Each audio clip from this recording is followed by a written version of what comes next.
It is now my great honor to welcome the President of Ukraine, Mr. Volodymyr Zelenskyy, who is joining us remotely from Ukraine. Mr. President, the floor is yours. Thanks so much, dear ladies and gentlemen, dear Sweden, Honorable Mr. Speaker, and all the friends, dear Ruslan. I'm glad that the Ukrainian Crimea Platform and its parliamentary track continues to work and keeps attention on a simple truth. Every nation and every state must be respected, and the core principle that kept Europe peaceful longer than at any other time in its history must be protected.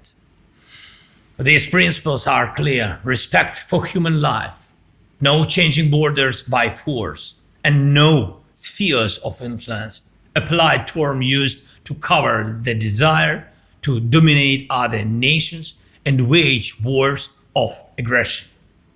This is exactly what the Crimean Platform stands for, refusing to accept that launching wars of conquest is normal and refusing to normalize cruelty toward people and nations. Thank you for taking this principled position and for clearly stating that the annexation of Crimea in 2014 was illegal. We all understand the global reality. In a world of hundreds of nations, there are thousands of potential wars, some frozen, of course, some hidden under old deals, some still smoldering. But in most cases, peace is upheld by international law, by conventions, agreements, and the UN Charter.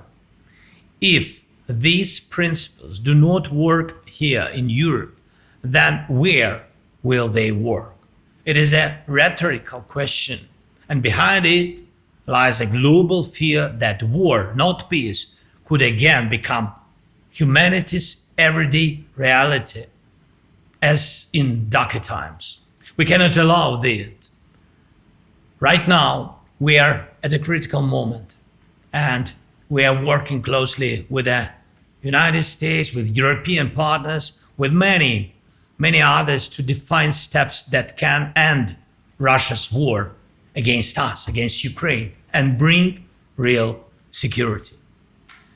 And there is a lot of noise in the media, a lot of political pressure, and even greater responsibility for the decisions ahead.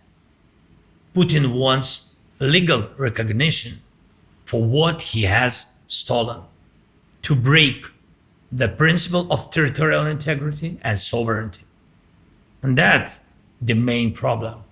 You all understand what that means. He wants it not only from Ukraine, he wants it from the whole world, and it's very dangerous. And I want to stress one more thing.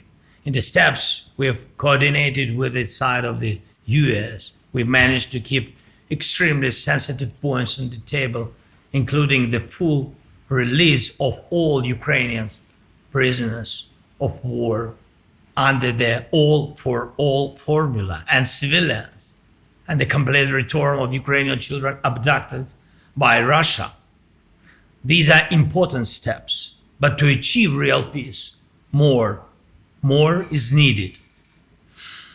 Of course, we all continue working with partners, especially the United States, and look for compromises that strengthen but not weaken us. And we will continue explaining how dangerous it is to pretend that aggression is something one can simply overlook and move on.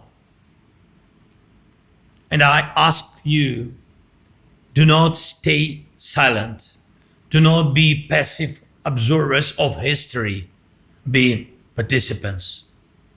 It is important to support Ukraine now, and I thank you for that support. It is important to support the negotiation process, and I am grateful for every piece of advice and every bit of information we receive from European leaders.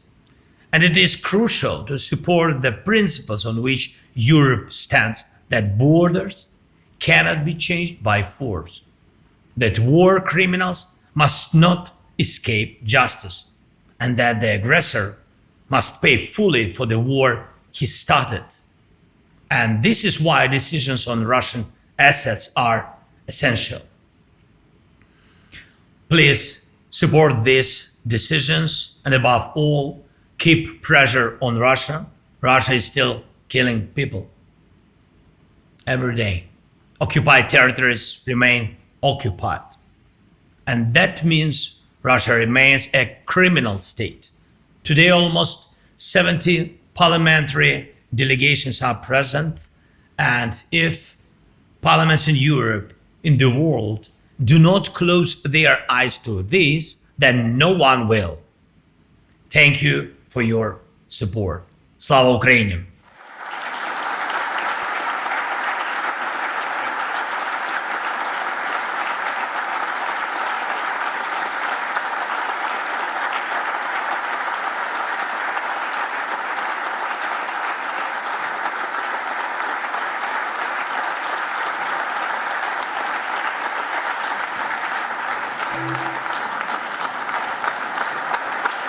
Thank you very much.